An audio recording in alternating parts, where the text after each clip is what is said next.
Oh, poor elephants.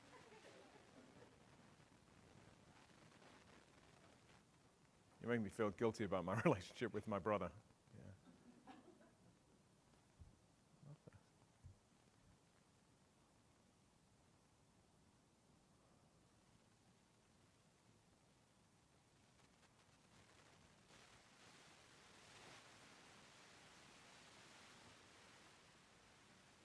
People are complex. Yes, they are.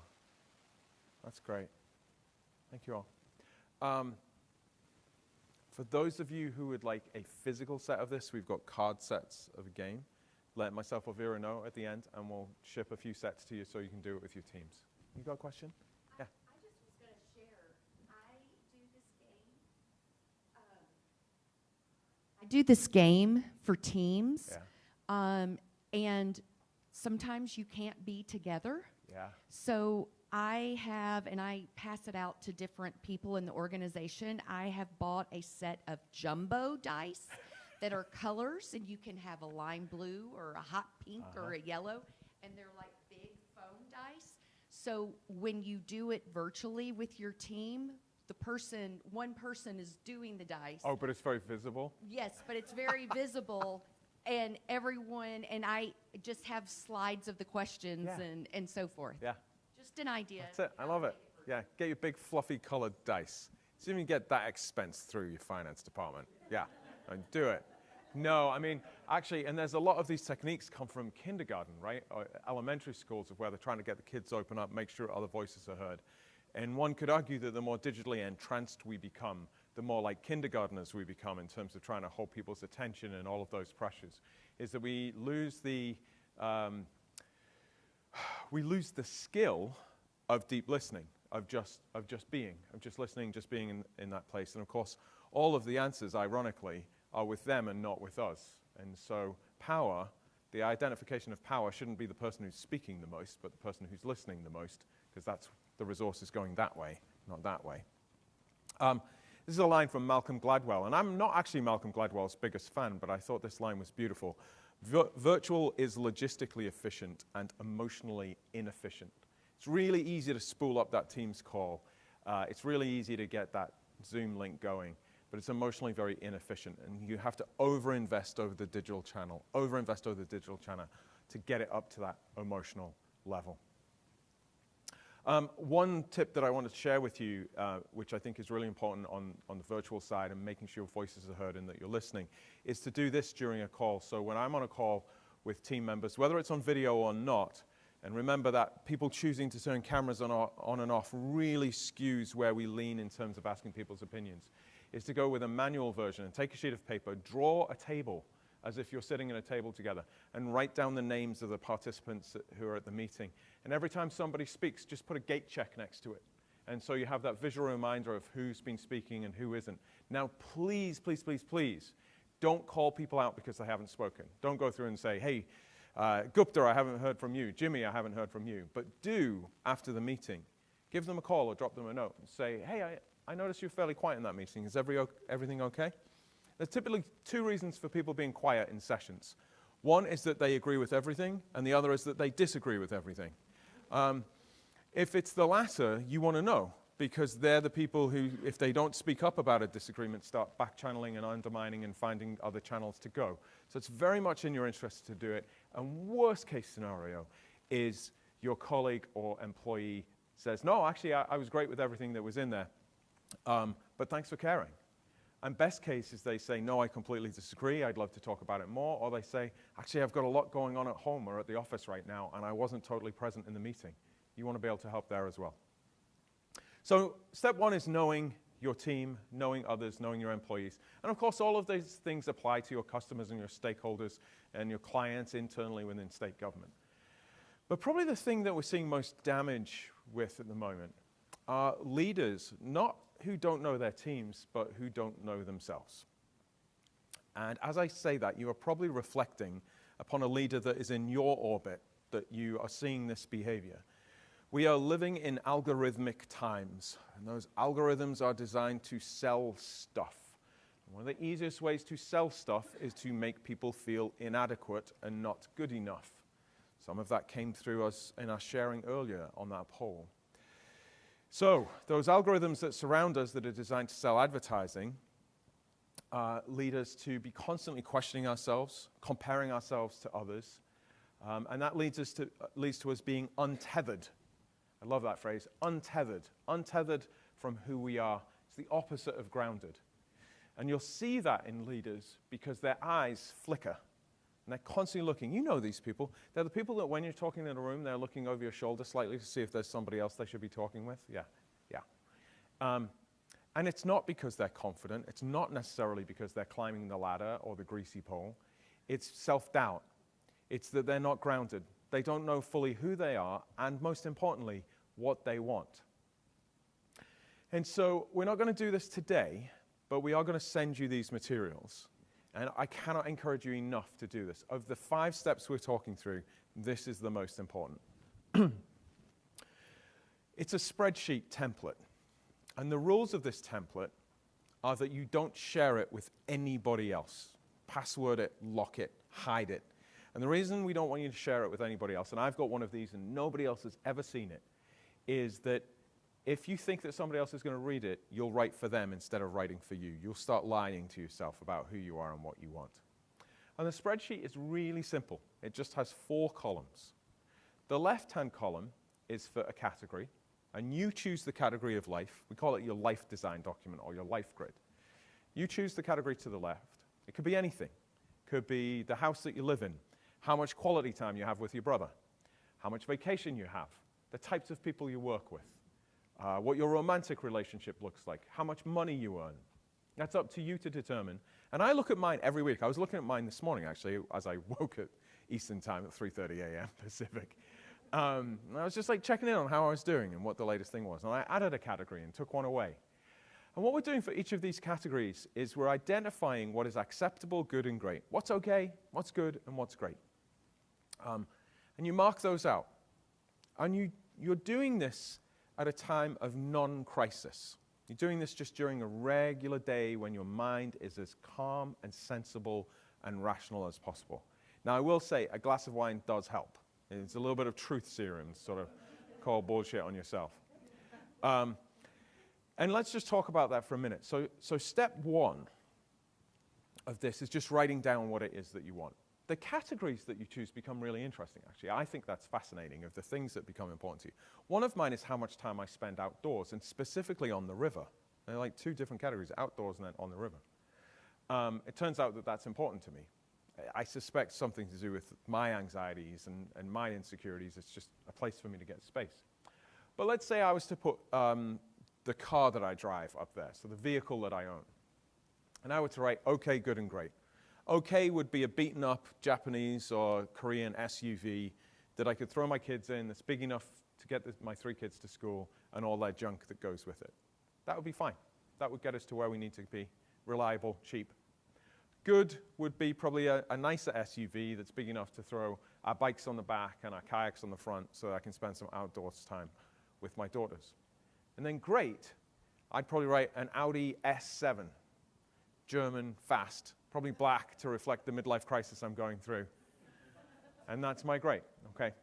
Now, the act of writing it down forces us to reflect on it, or typing it. You write it down, type it, whatever you do. Is you write it down, you go, hang on, why do I want an Audi S4? Like, what is it that I'd get from that? And then just by writing it down, you think it through just a couple of steps more. And I start to realize, well, when I see my kids in a rental car, they can destroy that in about 15 seconds flat with trash and wrappers and whatever else. And I live in a city that isn't known for its good driving or parking. I'm going to bash this thing up. And I live in a country that has speed limits that kind of cap out at around 70 miles an hour. But I'm going to want to drive this thing at 120. This is just going to lead me to jail. So what do I actually want? Well, actually, twice a year, I want to rent an Audi S7, ideally in the desert here or on the Pacific Coast Highway, and blast that thing at 3 o'clock in the morning and hope there aren't any cops around. That's what I really want to do. can I just say, when I first lived in the west of the United States, I was a diplomat with the British government. It's so hard for me to drive slow here because I'm used to having diplomatic plates where you just gun it through the desert. I get more tickets in the western states of America than anywhere else. Anyway, completely unrelated to what I was talking about. So what it does is, so then what I realize actually is great is a decent used SUV that's big enough to carry my stuff. Like good becomes great, plus a couple of rentals. In that moment, I've just saved myself $60,000 of gross income just by writing it down. So there's one aspect to that, but the other aspect is that the less you need materially as a leader, the less leverage your employer has over you. It's just a simple economic, literal fact. The less you need, the less leverage you have financially, the less you are leveraged financially, especially if it's debt, the more freedom you have, the more freedom to speak up your voice, all of those things. You'll just be more confident. Last year, as we were coming out of the pandemic, our business partner, she's really in charge, she said, hey, the SBA will allow us to borrow $1 million at 3% interest rate, so I've borrowed it. And I said, we don't need that. We don't need it. Like, don't take on that debt. She said, oh, we're just going to put it in an account because you will behave differently. We as a firm will behave differently if we don't have to sell out to clients we don't like if we've got that reserve, right? It's $1 million of confidence was how Stinson described it. Well, the same happens with your domestic household bills, is the less you need. Okay, it doesn't mean that you don't have luxuries, but you get that baseline down. The more freedom you have in pushing back on things that you feel passionate about. So that's one factor. Now, jumping ahead, bear with me. So as you go through this, I then want you to shade the box where you currently are. So you've laid out these different boxes of what is acceptable, good, and great for the categories that you want, and then shade where you are. And this is why you check in on it every couple of weeks, because you're measuring, like, how am I doing?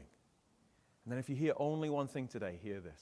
Success in life is not having everything great.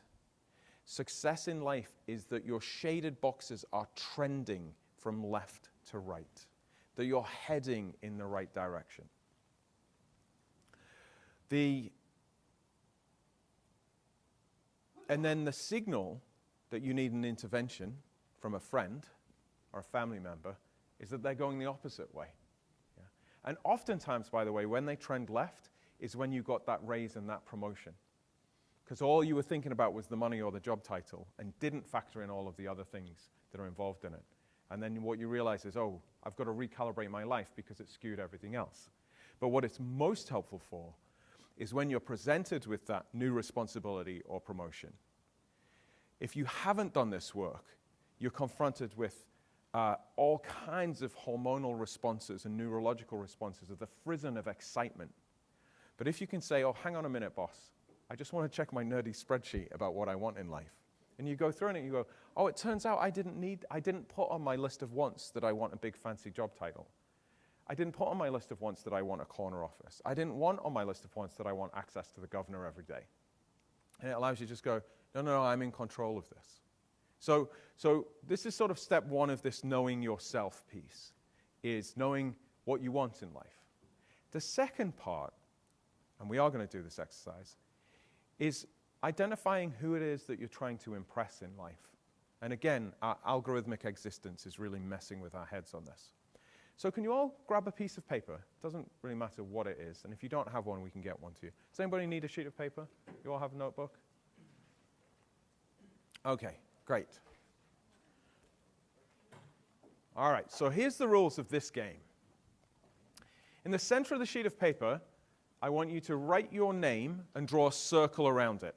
So whatever your name is, you're in. Right? So where it says me, that's going to be you. Thank you, Madison. This shows how senior you all are. I don't have paper. My staff take notes for me. So here. All right. Okay, so you've written your name and you're the center of the circle. All around so you're the sun. This is your solar system of people whose opinion you give a shit about. Okay? It's a technical phrase, fully approved by NASCA. So All around, I want you to write the names of people whose opinion of you matters to you. And the closer they are into your name, the closer they are into your son, the more important it is. And the further out, the more important it is. It could be coworkers, family members, friends. But notice on this one, on this mock-up, Kerry's opinion of me is more important than Tommy's. Ankit's opinion is more important than Camille's, right? So the closer into your son, the more important their opinion is to you by them. Their opinion of you is more important to you. And the further out, the less important. Don't feel obliged to put your mother close in. Or your spouse, for that matter. Right? You're not sharing this with anybody. So we will shred these and set fire to them later.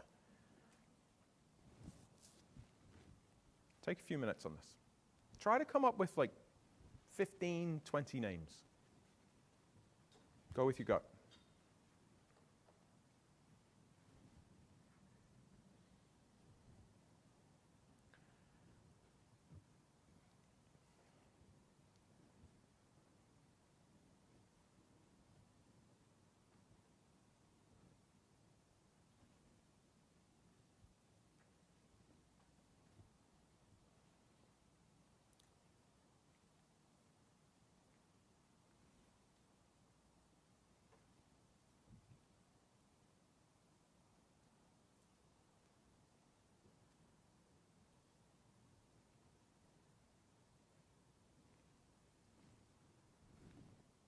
Well, and you go to your doctor, and your doctor says, you have a severe life-threatening condition, and I forecast that you have only 6 weeks left to live.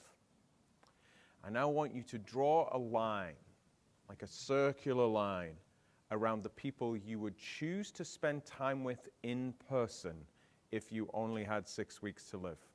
So something like this. Wrap a line around those people if you only had 6 weeks to live that you would choose to spend time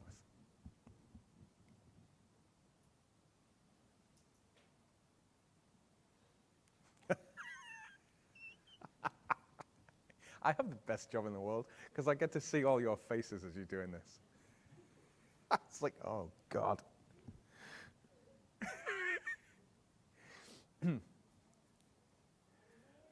All right, this, ladies and gentlemen, the people in the world that you actually give a shit about. Yeah? Because what we just did was an economist's trick. So economists don't ask people what they think. They run models and experiments to see what people actually do. And that's sort of what we did. We put you in that mindset. We gave you a very visceral situation. Because you've only got 6 weeks to live. Who would you choose to spend time with? And here's the science that we lie to each other. If you were fully honest with yourself about the people whose opinions really mattered about you, you would have a perfect circle. But I dare say none of us do. That we're squiggling all over the place. It's like you'll have to, looping around a person, this, that, and the other. We've told ourselves that somebody's important, that their opinion of us is important, but actually it either isn't truly or shouldn't be, and that we just need to do some work on that.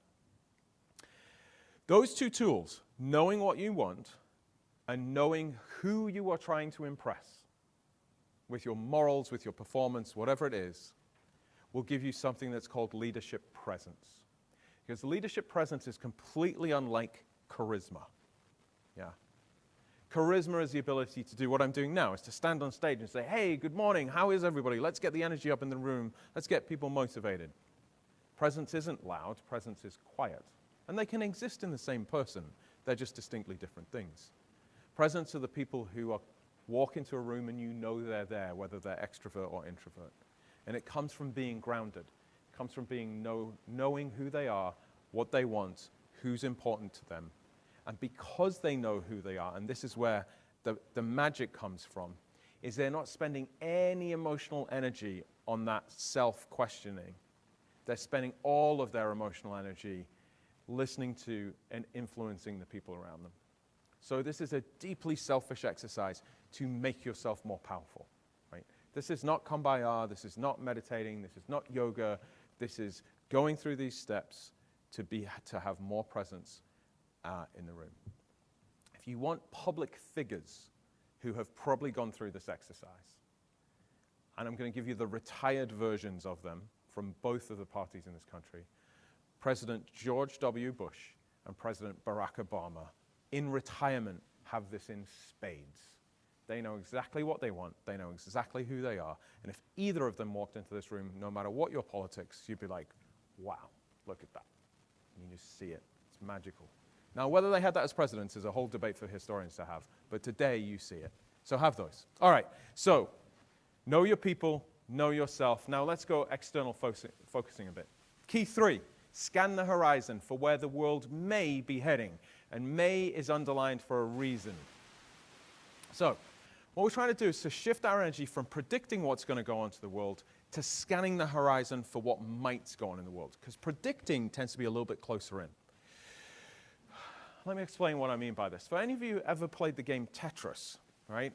So there are sort of 2 modes you can... Yes, question? No, you play Tetris. All right. Okay, so we've got a lot of nerds in the room who need to get out more and have more of a life, but they're in the basement playing video games. So, if any of you met our teammate, Ace Colwood, you can't miss him, like 6'4", 300 pounds guy. He gets so excited about this slide, and half the audience like glaze over, and we've got to remind him that not everybody nerds out on video games like he does. Anyway, so Tetris, there's sort of 2 modes your brain can be in. One is reacting. Oh, the shape's coming down. I've got to get it to fit. And the other is scanning, because it has that little box that tells you what's coming next. And what we're really saying is that most organizations are in reacting mode. Oh, this has just landed. This has just come in from this reporter or from the governor's office or from this constituent or this congresswoman or state senator, whatever it happens to be. No, that's for your teams to do. Your job as leaders is to be scanning the horizon of what might be coming next.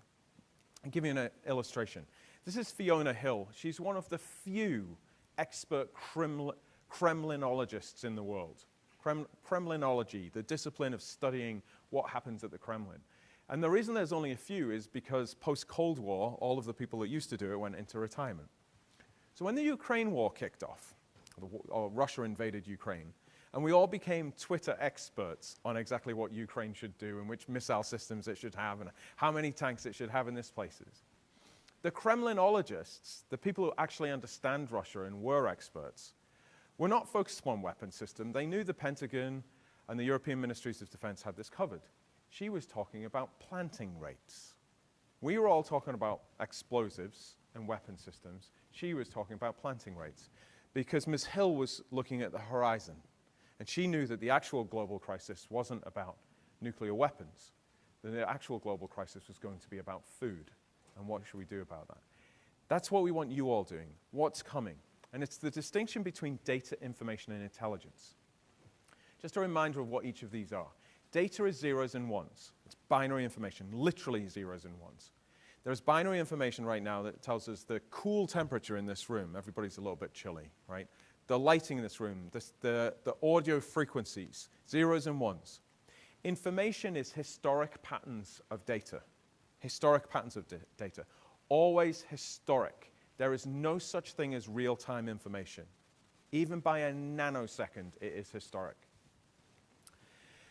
The trouble with patterns of information and trend lines is that statisticians love to remove these things called outliers. Outliers on your scattergram or your chart, the things that are way out, that don't make sense, that they don't fit with the trend. And in those lovely reports that they send to you, they remove them, which is statistically valid for the work that they do. The trouble is, a pandemic is an outlier. A volcano going off in Iceland is an outlier. Having a comedian who was a voiceover artist for the Ukrainian version of Paddington be the leader of Ukraine is an outlier. All the things that affect the course of human history and the future of human history are by definition outliers. And so the more we read reports of trends and patterns, and our friends at McKinsey and Deloitte who are here right now might hit me in the face later for saying this, but we've got to be very wary of them. It's not that it's not important. And on a macro basis, you can take these patterns and say, what would a group of people of a typical demographic entering Starbucks, what will they purchase and by what proportion? That's going to be pretty accurate. But again, that's for the people below you. That's for the people who are running operations to incrementally change what they're doing. As leaders, our job is to look for intelligence. And intelligence is the why something is happening. What's driving Vladimir Putin? What's at the core of the food crisis? What's driving the distribution? What's going to lead the unions to strike? Actually, look at that case just this week. The strike of the railway unions. It's about a very specific thing that's tied to identity and protecting one's brothers and sisters in the union movement. But the broad data sets of union behavior in the United States is not helpful for forecasting that. You're looking at what's going on in there. So we're scanning less about employees on this front, more for what our customers and our internal clients and our stakeholders. And we use this phrase, craving. What are they craving and why are they craving it? And this is where something called the diffusion of innovation curve can be very helpful. It's an old tool. It was developed in the 1960s. And what this measures, it's a bell curve that measures for any given product or service, the number of people that engage with it, that's the vertical axis, with the intensity with which they use that product or service. So non-use to the left, intense use on the right. This could be a call center for HR for the state of Iowa. This could be snow clearance services in the state of Michigan. You get the gist, yep. And what you're looking at, now if you were marketing services, if you were trying to market the flu shot, right, you would look at the typical user of flu shots and say, what is it that encourages them to get a flu shot? And what you'd probably find is a 40-something mom. And then all of your marketing to get as many people as possible would go to that. But if you're trying to dramatically change the number of people who get flu shots, you'd look at the extremes. You'd look at people who were really, they were first in line the second that flu shot came out. And you'd observe them and talk to them in an interview. What are you getting from this? It's a sense of reassurance that the state healthcare system is looking after us, that public health is working, or I just, I have the hots from my local pharmacist, whatever that thing is. And then to the left, it's the non-user. Who isn't getting the flu shot? Is this a belief about medicine? Is it holistic? Is it coming from a libertarian perspective on the right? Is it coming from a granola perspective on the left? What's in common with those things as it goes through? Is it a homeless population that doesn't realize that it can qualify for it? All of those things. But looking in the middle of the data survey is not helpful. But observational insights from being out there in the field is. We were with the Cabinet of South Carolina last week, and I ended up spending a long time with the head of the correctional facilities there, the head of prisons and corrections. Brian was fascinating. He said his first week on the job, he went to look at the discharge of inmates from the jail, from the corrections facilities, where they would bus people to a bus station, and he just parked his car and watched what happened. And he said, every negative impact of society was waiting for what he called his customers when they got off that bus. I just want to be clear. Brian's not to be messed with, right? He runs the correction system in South Carolina. Apply all of those stereotypes and you got Brian. But what he was saying was, this was insane. All we're doing is putting those guys straight back into the judicial system again. And so he introduced a system based upon that observation. Well, how do we get people home? And he introduced a 5-day delay if you took the bus from being released from jail, but you got out on time or a couple of days earlier if you could find a ride home to somebody's house. Recidivism rates, not just because of this thing, are lower in South Carolina than any other state in the union, which blows my mind. It blows sort of all stereotypes out. But Brian doesn't even realize he was doing this, but what he was doing was he was innovating around the innovation curve. He wasn't looking at averages. He was out there looking at extreme situations. So what you're doing is you're trying to gather insights from what's going on, and it's likely not directly related to your work.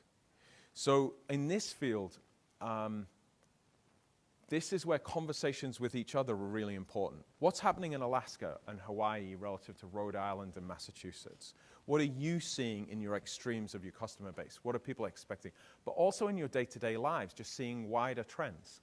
Let's give you an example on this. If we were to look at TV remote controls and we look at extreme users and non-users, what we'd find is that the extreme user is probably, my 15-year-old kid with an Apple TV. And there isn't a remote control. She's just using the app on her phone to run the TV. What about a non-user? Well, this is some amazing design from Kate Dalton, who's 19 years old. We asked Kate's permission. This appeared, her mum posted this to LinkedIn and got rave reviews. And we asked her mum's permission to share this. Kate Dalton, age 19, her father has Alzheimer's and dementia, is based in Ohio, and she redesigned the remote control to work for him. Brilliant, isn't it? Brilliant. Now, interestingly, this loop tends to close because if you look at the Apple controller, they've basically borrowed from Kate's design to keep it as simple as possible as we go through. But this is, so you're looking for these trends. Let's stay with Apple. And just to be clear, I'm a British curmudgeon, so I'm not a big fan of any given company. I criticize all of them. But I think it's hard to ignore companies of such disruption and valuations. So here's the question: is Apple a tech company or a privacy company? They've just issued the iPhone 14 or 27 or whatever the latest number is, and all of that fandango. But if you just look under the surface a little bit at what they're changing around their software, it's all around privacy. The greatest change to Meta, Facebook's share price is related to the privacy controls that Apple puts on its devices. Yeah, we don't know, we believe that Apple is going to become a privacy company. That you're going to pay them more so that people can't get your data. They can't sell you things. They can't do all of this stuff. Okay. Well, there's ramifications for state government around that. It's part of a wider trend that you can tie to all kinds of other things. Let's look at Elon Musk, that walking South African ego. We're all carried away with whether he's buying Twitter or not, or whether Tesla cars work, or whether they blow up as you drive down the street, or his rockets that are self-landing. It's all very impressive. But his most disruptive business is this thing called Starlink. And you can see it in plain sight. This is a picture over Germany. There are these mini satellites that, that hang in the sky that have a direct connection. It is what is allowing the Ukrainians to defend themselves, actually. Okay, so that's space, right? No, it's privacy. Because these guys have real trouble penetrating those satellites. That's why it's helping the Ukrainians. What Elon Musk's recognized is there's going to be a demand for privacy. I'm going to communicate directly with that miniature satellite, and it's my link, and it's not going to go through a channel. It's not something that could appear on WikiLeaks at some point in the future. And so you're looking at these things and saying, oh, wow, I saw this in my neighborhood coffee shop. Organic farming, the growth and sustenance of farmers markets, craft beer. What are these things? God, I'm craving a beer right now. I must be, yeah. It's 10 o'clock almost. We can go with that. Football. See, it's football season. We're heading to fall. It's like obligatory that we have a beer. But what's driving this? And you're not saying it's great beer. You're saying what's driving the fact that people will pay, God, $8, $9, $10, $11, $12 for a beer.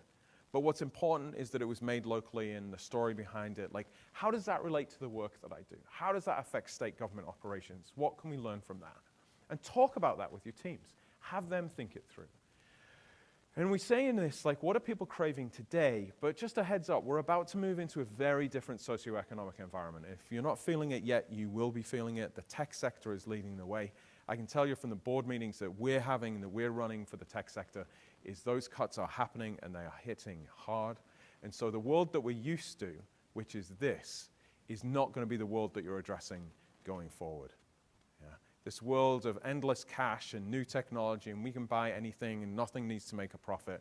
We are moving into a bottom line environment where money matters, people matter. And so this big swing that you've seen to employee control, where employees are dictating all of their terms, expect that to swing way back over the next few months. And this is what's important because your teams right now are working from the stuff that they're reading in LinkedIn or the latest business news or those types of things. And that's saying we need more employee freedom and more employee resources and work from anywhere and do all of this stuff. Well, your job is to scan the horizon. What the horizon's suggesting is actually authority is going to swing way back to the employer. Data privacy is going to be much more important. And actually what we probably need to be doing is addressing the state of the office because we're going to need people in secure locations and defining those things, right? So that's not the job of your teams. It's your job as leaders to be aware of that and that you might be wrong, right? So the key thing to this isn't that you're building an organization, a leadership team that has all the answers. It's that you're looking and embracing the fact that you might be wrong because your goal is key 4, which is to build anti-fragile organizations, to be constantly reinventing. Anti-fragile. Okay, what's anti-fragile? Anti-fragility was a concept that was developed by the economist Nicholas Nassim Taleb. He was the author of several books right now challenging economic theory and the way that markets work. He was the author of a book by the name of Black Swan. That was his first book. And it was named Black Swan because the rule prior to the European discovery of Australia was that swans were white. Right? Swans were white. It was part of what defined a swan. And that's what Europeans, defined as being swan. One of the things. And then Europeans discovered Australia where there were black swans, at which point the rule became, well, swans can be white or black. And his point is that prediction and control, where we live in a three-dimensional universe, and if you're seeing any of these images that NASA is issuing based upon this new telescope that they've got out there, you start to understand just how many variables there are in the universe, is that this idea of predicting and controlling for the future is a nonsensical waste of time. And so you can be a fragile organization, which is damaged by disorder. You can be a resilient organization, which most people are talking about at the moment, which is unaffected by disorder. You can hold back the currents. You can hold back the tides. Or you can be anti-fragile. And an anti-fragile organization benefits from the disorder. It flexes and becomes more strong. It's like it's going to the gym. In the Southwest, here right now, I dare say that we need to become anti-fragile around water. That being resilient isn't going to help. In fact, the Dutch are ahead of us on this. The Dutch are famous for their dams, yeah? And what they used to do in the 1960s is they built up the dams to hold back the North Sea, the Zwijde Sea, and hold it back. And then they just had to keep building the dams bigger and bigger as weather events got worse and worse and worse. Now what they do, they've built anti-fragile dams. So the dams respond to the flooding, or they respond to the tides to allow water in and allow water out. And the dams learn from the behavior of the water, and they use it for farming and agriculture and all of those things. Right now, the Colorado River, for instance, is a fragile organization because we literally have treaties between states where the math doesn't add up. At best, we're moving to resilient places like Nevada, where we're now outlawing lawns. And I think we have lawn police. Anybody from Nevada? Aren't we doing lawn police now? So you either be done for drugs, drinking, and prostitution in Las Vegas, or that you have a lawn, one or the other. But what we need to do is to move to anti-fragile existences, where we can flex and respond to changes as they happen. And part of this is constantly challenging our assumptions, to be able to see risk and opportunity of what might be coming, and having our teams do this so they're not surprised by shocks to the system. And the physical language that you're looking for your employees to have is when something unusual happens, not that they reel back in shock, but they tilt their heads and say, oh, that's interesting, that's happened. Now let's work on how we respond to that. Let me give you some examples around challenging assumptions. So I've talked about the global economy a lot and political affairs and things that are going on, and some of you right now are slightly disturbed that I have the map upside down. But I don't have the map upside down, do I? Why don't I have the map upside down? Why is this? There's no up. We live in a three-dimensional universe. We do have a magnetic north and south pole. But we could put the south at the top just as easily, or we could put, yeah? Okay. We just do it this way. Why do we always put north to the top on maps? A clue is in my accent. A clue is what's going on in London right now, actually. Yeah, British Empire. Is that the Brits and some other European countries, quote, discovered the world. It's that great line. Christopher Columbus discovered the Americas. Or some kind Native Americans helped out a Lot's Portuguese guy. Yeah. So when we discover the world, and we have kings and queens, and we put them on pedestals, we put them high up. And so when we develop maps of the world, we put north to the top. And we put Europe to the center. This is broadly the map that was in your elementary school, your high school, et cetera, et cetera. Okay, everybody can feel safe now. Now, so this is where I did my undergrad at the London School of Economics. They literally have a statue of an upside-down world outside to remind the students that this is just a projection of the world. The world doesn't actually exist like this. Let's go with time. What time is it right now here in Scottsdale? Look at your watch. 9:50. Okay, what makes it 9:50? Why is it 9:50? Time zones? Greenwich, yeah. Okay, so Greenwich is right. This will blow your mind. So latitude exists. So latitude has an equator and a Tropic of Cancer and a Tropic of Capricorn. It's related to a relationship to the sun. It is a scientific observable phenomena. we as humans discovered longitude. We discovered it. Because remember, we thought the world was flat, and then it turned out it was a circle and all of those things. And in the lines of longitude, there has to be a place that it starts. And it starts at Greenwich Mean Time. Why does time begin in Greenwich? British Empire, yeah. Well, actually, do you remember King Henry VIII, the guy who lopped off his wives' heads and all that sort of stuff, broke away from the church? Yeah. So King Henry VIII liked to go hunting in fields in Greenwich. Greenwich actually isn't in central London at all. It's on the outskirts of London. And he liked to go hunting there. And then he had an interest in the stars. And it was there was a hill, not a very big hill, but there's a hill in Greenwich Park. And he had an observatory built on it where he could look at the stars with a rudimentary telescope. So that's where the Royal Astronomical Society decided to base itself, and that became the Royal Observatory. And then as we realized that stargazing, or star mapping, was related to tracking longitude, the Royal Navy put its Naval Academy at the foot of the hill. And then when we mastered longitude, which is actually about clocks being able to tell the time on a ship, right? It's actually about horology. Some really nerdy. Those of you that like to play Tetris, get books about this because you'll have a good time with it.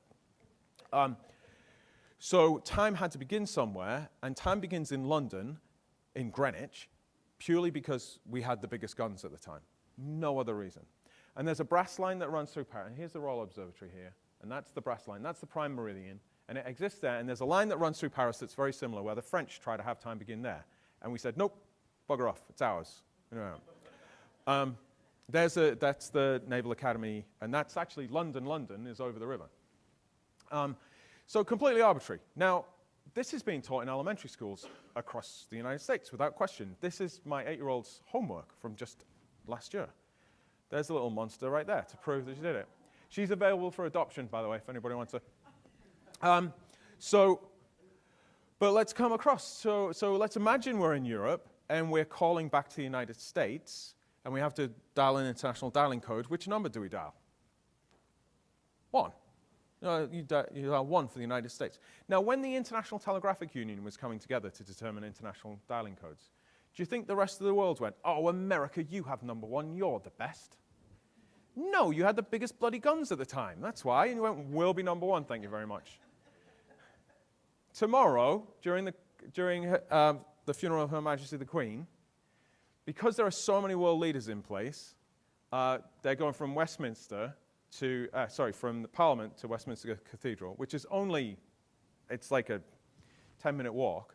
But all of the global leaders have to get on a bus to go, because they can't get all the cars and the motorcades into it, except for President Biden. Why? Because you have the biggest guns, right? And you all will watch it and not think it's weird. And every other country in the world will watch it and go, why do the Americans not have to get on the bus? Yeah? Because it's an assumption. And the job of ourselves is to constantly challenge assumptions and recognize that they're assumptions because we don't see them, and we have to go looking for them. And that's part of leadership, is the thing that we presumed would be the case, would we do it? Every time you use your Gmail account, remind yourself that if we asked you logically 15 years ago, that instead of paying $10 a month to Earthlink or AOL or however you did your email, you could get a free email account in return from Google having all of your personal data, you would not buy that. But things happen and trends move and assumptions that underlie it, right? So constantly looking at it. And part of this is just letting go as leaders our language of certainty. We have to stop saying the reality is. We have to stop this hand movement, especially men in the room. The reality is this, which is essentially saying I'm going to crush all dissenting opinion from my own. It is, to put this in its proper context, I hear that a lot too, yeah? We are imposing realities and we're making ourselves weaker. Instead, we can say, I currently think, I feel it is, from my present perspective. I believe it to be the case. I believe it to be so. Leave windows for your staffs to come back to you. And part of you doing that exercise about being the grounded you will help with this, because you won't feel that need to be right all the time, because you know who you are. All of these things self-reinforce. I'll give you like a big assumption. The assumption of globalization, and yes, you can spell it that way, is we just presume that global markets are going to continue. But actually, globalization's only been a trend from the 1950s. There's no reason that it continues and continues. Actually, the last peak of globalization was around 1916, when we had highly interdependent trade. And then as a result of the Great War and other things, it all declined. And so there are lots of businesses. There'll be lots of your businesses, your state contractors, people that are working in the economy in your states that are just presuming a global economy that may or may not be there. Keep your eye on it. We'll see where it goes. So all of this is, we've been talking during this summit around culture change. And culture change can be very, very expensive. You bring in rafts of consultants and you're shifting values and doing all this type of stuff. But we'd encourage you to think about designing specific human behaviors to lead that work, rather than trying to take on the whole thing for your agency or your department or the whole of state government, is look at specific human behaviors. And one of these would be challenging assumptions and thinking more broadly, including about which doors open. Can somebody let them in? Oh, there we go. Wow, if that's a signal, you left, packed your bags, and he's not listening to me. Are you trying to give me a hint? You pack your bags, you leave it by the door, you're like ready to bail? Okay, all right, we got this. So designing human behaviors. Design it, model it, and then ritualize it. Model it yourselves, and then incorporate it into rituals. Some examples that we can send to you. ABC systems. So you don't allow your employees to come to you with you never allow your employees to come to you with a problem without a proposed solution. You should never do that anyway. But you don't allow them to come with one solution. We call this the ABC methodology. So you ritualize them to come to you with a problem and 3 potential solutions, an A, a B, and a C. The B stands for balanced. It is their preferred option. A is for aggressive or ambitious. It's more aggressive than they're recommended. And C is conservative. Conservative with a little c.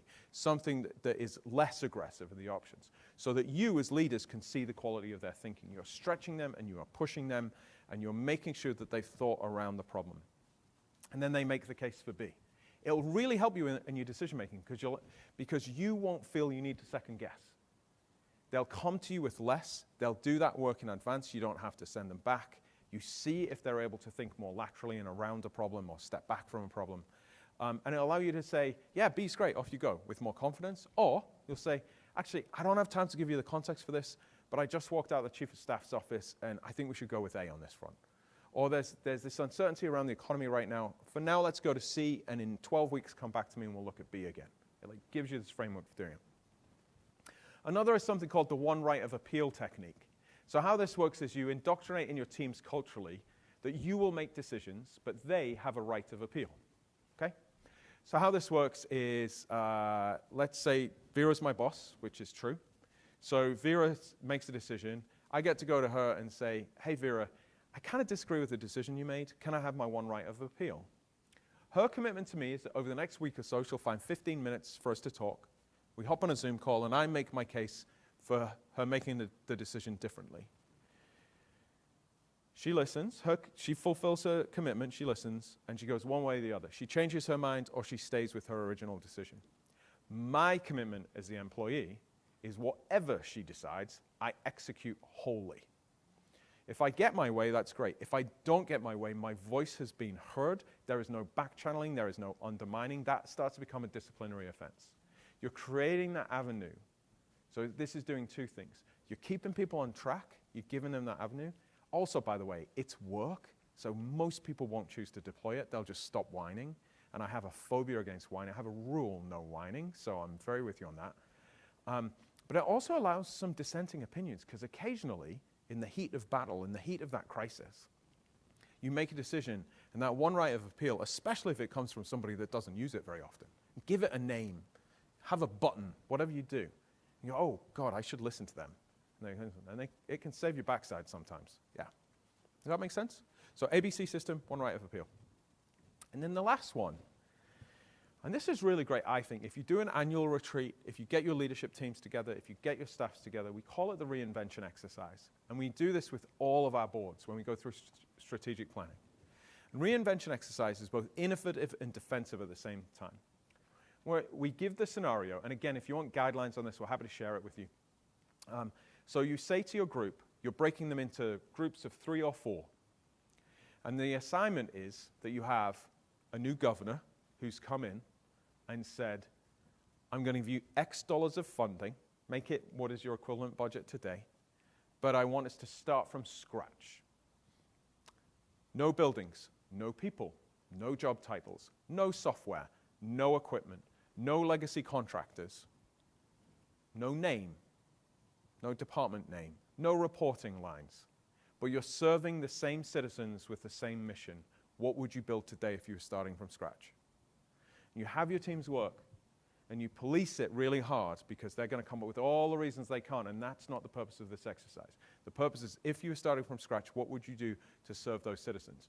Now, the reason you can see cards with the different characters is, as you see the thinking becoming less creative, you put down a card of a different personality. It could be Nelson Mandela, or it could be the Pope, or it could be Mark Zuckerberg, or Elon Musk, or President Trump, whoever it is, and you say, what would they do?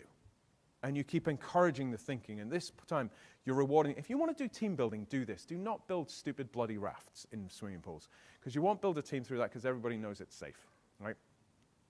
Unless that coal walking stuff, people do get hurt doing that, so don't do that either. But this will get your team working together because you're building off and thinking different. And then you have people share back their recommendations and celebrate crazy ideas, right? Just celebrate them. Encourage people to think differently. Give them free M&Ms or whatever you can afford in your state budgets. But then you start looking at it and saying, well, hang on, let's start categorizing some of the ideas that we had. So some are just going to be ridiculous or illegal. Yeah. But then you start looking at your assets and saying, some of these are no-brainers, we should just do them. And they go in like this big green bucket. And you allocate them into your operational planning and go, we're going to have them. Some of them you just can't do, like we said. But be really strict on the criteria. Can't do, not for cultural reasons. Can't do for legal or ethical reasons. The other bucket is, let's work this through. And what new assets would we need to deploy these things? What non-productive assets do we need to get rid of? And the gold box is gold for a reason. What assets do we need to reinvent? Like, what do we have, including our people, that we need to reinvent as we go through? And the two barriers to doing this well are these two economic concepts, psychological concepts. Sunk cost and opportunity cost. You will see these everywhere in state government decision making. Sunk cost, but we've already spent $3 million on the software system, is irrelevant from a decision-making methodology as to whether you invest further in it. Yeah. More common in sunk costs is, I've worked on this for 3 years. Yeah. That also, from a taxpayer perspective, is irrelevant of whether you go forward with that decision or not. And the other is opportunity cost, which is harder for employees to wrap their heads around, which is, if we weren't doing this thing, what would we use those resources for? And what benefits would that bring to the citizens of our state or our Commonwealth? Yeah. And sometimes that just means we just shouldn't do this. It might sound good, it might be good within this scope, but in terms of what we could do if we released those resources the other way, we look at it. And I will give you the heads up, the biggest barrier to this, the biggest barrier is the egos of individuals that are involved around their job title, the amount of budget they have, the resources that they have, the office that they have, how much face time they have with senior executives, all of those things. And just a reminder, you're leaders and you're spending taxpayer dollars, and none of those things are important. We give you a simple example just from our office. So we're based in the same city as Dina. We are on the wrong side of the river. Her offices are on the fancy side of the river. We're on the cheap side of the river. We're south of the James. We have a retreat center that's called Canvas. Canvas stands for Center for Advanced Negotiations and a venue for alternative scenarios. It's to do thinking like this. It's really just 3 old houses that we've renovated and hoping that the planning inspectors don't realize what we're doing in there. So it's designed to be a place where people can just be themselves. It's tons of different spaces. But then the pandemic happened, and we literally went out of business effectively overnight because nobody could get together side by side. So we had to go through this exercise ourselves. So the storage shed suddenly became the outdoor bar because we needed outdoor spaces. The indoor spaces didn't work. The dumpster storage location suddenly became an outdoor stage. Dina has filmed on this stage. I mean, yeah, we've had Joe on this stage. The outdoor space where, frankly, homeless people used to sleep then became the gardens with a fire pit where executives would get together and hang out together. And then most importantly, our office space became a studio, something that Hunter would recognize as a space that you can do TV production. We didn't know anything about this, but scarcity and desperation made it do. You all have done your equivalents during the crisis. And part of going forward is taking the bold decisions that you made during the pandemic and just embedding that in your organization so it happens. But the trick is no ribbon cuttings, no press releases, no celebratory parties, because people find change traumatic. So you do it incrementally. So you do that reinvention session and then remind people that was great, that was really helpful. I want to see the quality of thinking, where you're going, all of those things. And then in your operational plan, you layer these things out through the year, small steps. The measure of whether you're being successful at this is if you had an employee who went out on medical leave or on a sabbatical today, and they headed off, I don't know, they go to Argentina for a year, and then they come back a year from now, but before they come back into the office, they grab a drink with a coworker, and they say, oh, what's changed at the Department of Administration, HR, corrections, whatever. And their colleague says, oh, nothing, it's just like when you left. But when they return to the office, it's completely different. Then you've nailed it. Boiling the frog is a horrible metaphor, but you get the idea, yeah. But yeah, don't, and it's really hard because this runs counter to like celebrate the moment, all of those things, like the cupcakes and all that. Don't, just very, very small steps, very small steps. For God's sake, don't have an innovation committee. Think of the most innovative organizations you know and ask if they have an innovation committee. No, they don't. They just do it. They just do it. Just be it. Just do it. Don't let anybody notice. All right, finally, the last one. Delegate outcomes. Emphasis on the outcomes. So this is all the work, we're borrowing from the work of General Stanley McChrystal, who led the surge in Iraq. And it's all based on his work around team of teams. And it's this very honest assessment of why the most powerful nations on earth, the NATO forces that were in Iraq, had their backsides kicked by an insurgent group of Al-Qaeda. And his explanation is that it was management structure. And we're seeing this in Ukraine right now, actually. The Ukrainians are deploying a team of teams approach, and the Russians are deploying a managerial approach. Team of teams is that you dictate outcomes, not process. We talked about this, didn't we? A few months ago, we were chatting about this in Maryland. You don't remember, Andy. It's going to come back to you. So let's go through some of this. Team of teams is the concept of subsidiarity, which is hard for me to say. But the idea of it is to make decisions at the lowest possible level. Yeah? It applies actually in government, where some of you will be in states and commonwealths where it's sort of encouraged that local townships make as much decision making, and then counties, and then cities around them, and then at a state, and then, yeah. And actually, if you look at a lot of political conflict in the United States, it's related to this concept of states' rights, this subsidiarity concept at play. Like, where is the line? So subsidiarity in organizations is have decisions made at the lowest level possible, viable. But and the idea is that you have teams of teams. So you have individual teams working on different projects toward a wide goal that are defined by an outcome rather than process. And I'll come to that in a second. But I want to call this out back to, we've talked about some of the sort of cliches in management teaching at the moment. And one is this embrace of diversity just as a given. It doesn't add up. It doesn't add up. And we do a lot of DEI work at our firm, and we feel this needs to be said. If you want to look at creativity and risk, diverse thinking teams will really pay off.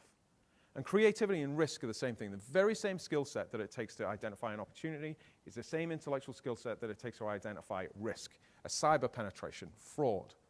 Auditors make much better creatives than marketing people do. So a diverse thinking for that. Homogeneous thinking teams, though, are great for efficiency. Everybody thinks the same way. So some of you who have met my co-presenter, he'll be here later today. Ace is, I mentioned earlier, 6'4", 350 pounds, African-American. We could not be more different physically. Right? I'm 5'8", almost translucent Englishman. But if you looked at it, you'd be like, oh, that's a diverse team. We're getting diverse thinking. Oh my God, we're like one brain. We're like, we don't need to talk to each other. We are just extensions of each other's brains.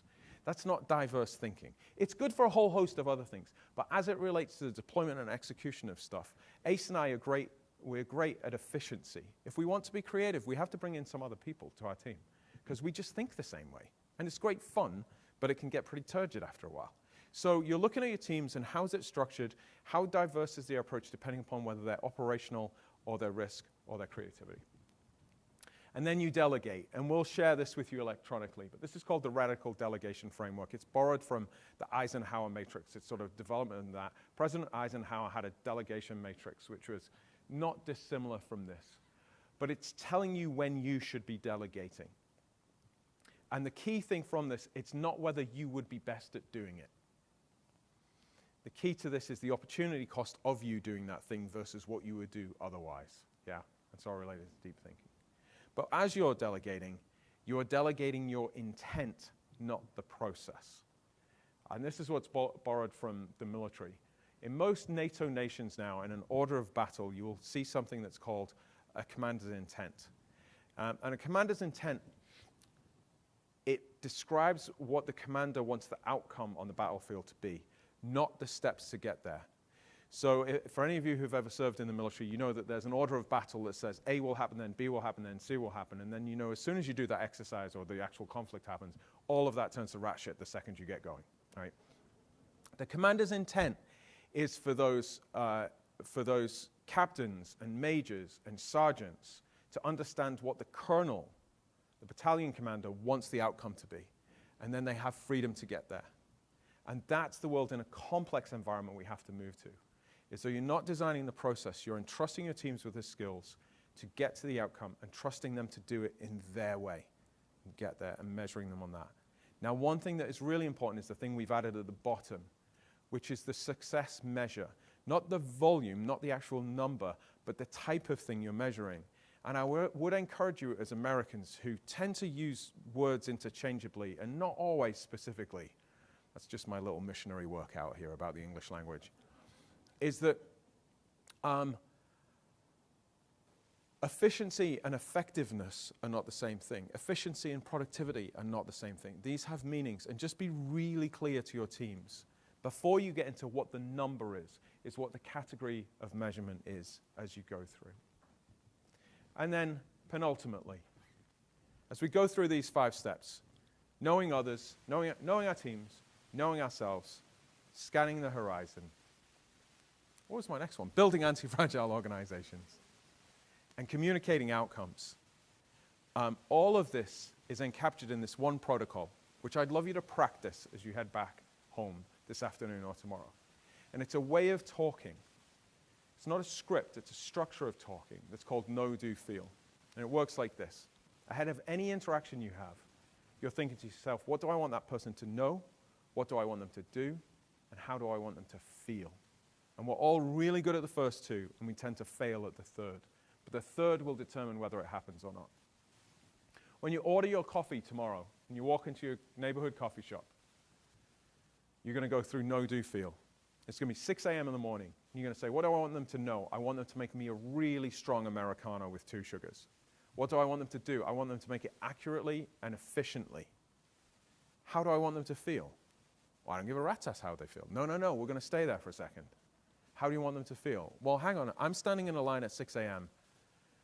They must have been awake at 4:30 a.m. They've got a line of uncaffeinated professionals demanding their cups of coffee. And then when you get to the front of the line and they ask for your order, you say, I'd love an Americano, grande Americano with 2 sugars. And then you say, how are you today? And the barista looks at you like you're crazy. And they go, oh, actually, I'm okay. And you say, you must have been up like at what, 4:30 in the morning? And they say, yeah, I was actually, but it's okay, it's fine. I was studying till late, but you know, this allows me to go through the exams that I'm trying to do. I want to be a nurse later, and that's just great. So you have this interaction, and your service is executed flawlessly. But more importantly, the people at the back of the line, they're on their tippy toes looking forward because they can feel this little burst of magic happening at the front of the line because something very technical is happening. It's that you as a leader give a shit. And you can't fake that. Charismatic people can fake that. But real leaders can't. Real leaders can't. You just have to create time to care and to look beyond you.